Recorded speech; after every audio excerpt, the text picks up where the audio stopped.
When you get older, you'll like it. Spicy's good. All right, we got another book. Gus the Pilgrim Turkey. Gus the Pilgrim Turkey. All right, let's see. Gus loved being a turkey. He gobbled with friends, got to wear whatever he pleased, and was fed almost every time he turned around. Life was fabulous. Look at him. He's got laid back in his chair. He's got all his buddies with him, hanging out. He was young, so every day was a new adventure. In the spring, there was tasty young bugs everywhere.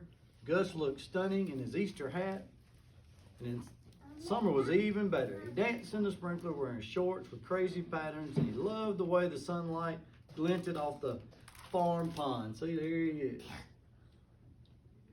He got on his spring clothes, and he's got on his summer clothes. Gus is living it up. Now it was autumn. Gus wrapped a jaunty orange scarf around his neck. I can't wait for winter, he gobbled to his friends. I want to make snow turkeys and wear my new woolly cap. I even bought a tuxedo for New Year's Eve. I wouldn't worry about New Year's Eve, said the horse. No, barked the dog. Turkeys don't make it to January around here. Why not, Gus asked. Say, Gus, he's looking forward to making snow turkeys and getting all dressed up for New Year's. Look at, he already had all his clothes picked out. Thanksgiving, that's why not, the goose explained. Gus was puzzled, so his friends told him about the pilgrims traveling the wild seas by ship, looking for a safe place to live. No problem. They told him about the Native Americans who helped the pilgrims. No problem. They told him about the big feast. No problem.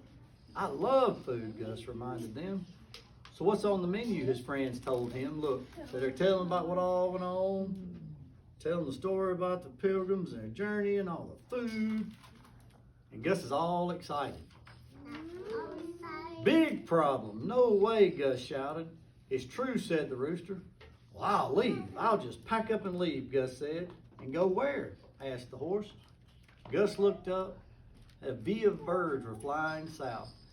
South, he declared. Other birds go south for the winter. Maybe that's why they don't end up as dinner. So Gus found out that he was going to be turkey. He's going to be the main part of Thanksgiving. And Gus didn't want to be food. He didn't want to be turkey dinner. So his friends weren't sure about his plan, but they helped Gus fill his backpack with seed corn and his favorite outfits. Good luck, they shouted as he gobbled out of sight. So here he goes. He's all packed up, heading for his adventure south, trying to go to where he don't end up suffering. Poor Gus's. That's right. Poor Gus's drumsticks got rather tired, but he kept walking. After several weeks, he saw decorations. He saw pilgrims, pumpkins, and turkeys. South. He knew he had to go further south. And when Gus crossed the Rio Grande into Mexico, he felt safer. They didn't have Thanksgiving in Mexico, did they? Gus came to a town and he heard music playing nearby. He followed the happy sound to a party. Cake was on the table. Hanging from a tree was a large, colorful bird. A turkey, he thought? He couldn't tell because it wouldn't stay still. The children were beating it with a stick. Horror, the horror, he thought. So he done went all the way, come down here to where we are, and he went on further, trying to get away, and went to Mexico, and had a turkey piñata. Suddenly, the bird broke. A cascade of candy fell out. Gus gasped in relief. It wasn't a turkey. It wasn't even a real bird. Still, he couldn't stay in a place where people would whack any kind of bird, feather or fake. See it broke, and all the candy come out of it? Yes. But he said he don't care. He's not hanging around. And Gus kept moving. Thanksgiving or not, everywhere he went, people looked at him with hungry eyes. Was there no safe place for a turkey? At least he grew so tired he couldn't walk anymore. Look at him. He's still traveling, trying to get away so he wouldn't end up on a plate. But everybody looked at him with hungry eyes. So Gus found a ship heading south, and he tiptoed on board late at night. He hopped into a lifeboat and settled down for a long journey. There he is, sneaking on the ship, climbing under the cover of the lifeboat. He was safe. Whew, for the first few days, he enjoyed sailing.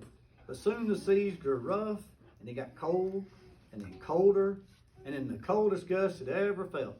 He tugged on his warm, woolly hat. See, he's in there.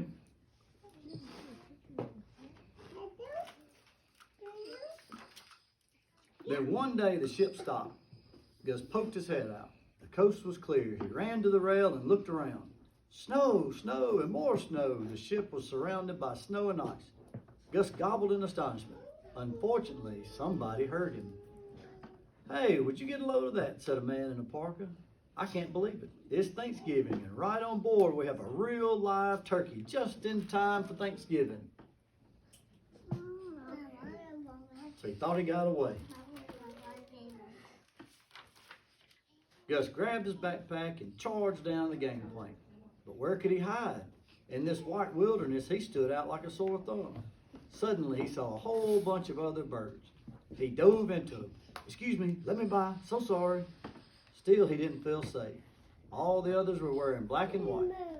He needed a way to blend in. See, look at him. He's with all the penguins. They're black and white. And he had all the colorful clothes on.